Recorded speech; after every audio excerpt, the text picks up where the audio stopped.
Welcome back to Homebuyer University. Today's episode is all about points and should we be buying them? Yeah, points are easily the most confusing thing in the mortgage industry from a consumer standpoint. But also, a lot of loan officers and lenders can't explain it very well themselves, which makes it even harder for a normal person to understand. So let's dive into what points are, should you be buying them, and what do you need to look out for? Andrew, help us out. What are points? And please give it to me in the simplest way you possibly can. Please.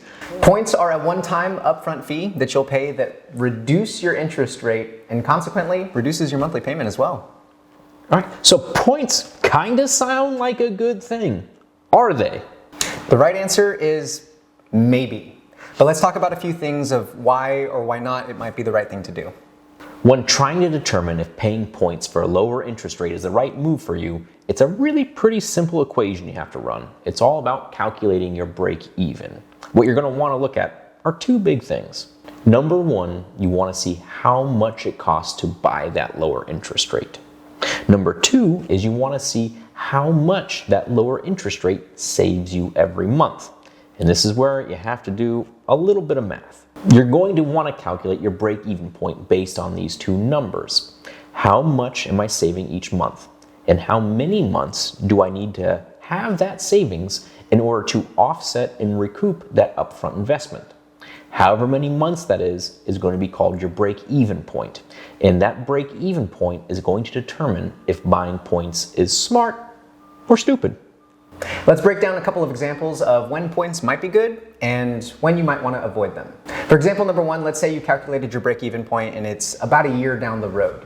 If your plan is to stay in that home and not move or refinance within that first year, you might be in good hands. It might be a good idea to pay for that lower interest rate. Example number two, let's say you calculated your break-even point and it's 5 or 6 years down the line. If your plan is to move or refinance within the first 5 years or before you hit that break-even point, chances are you're not going to recoup your entire investment and it might not be a good idea to pay for those extra points. I want to break down two things that I think are really important with points. Number one is they are potentially very confusing. So what you need to do when shopping for a mortgage or reviewing your loan options is always ask for a quote without points first, so you know what your baseline is. Don't let people hide points in there or try and shove them in a line item that you don't see and just assume it's part of your closing costs. Always ask for a quote without points first so you can calculate that proper break-even point and baseline.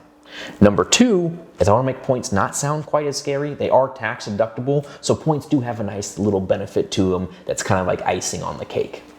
Now, Andrew, give us that quick and dirty recap on points. First, points is an upfront one-time fee that you pay to your lender to reduce your interest rate and your monthly payment.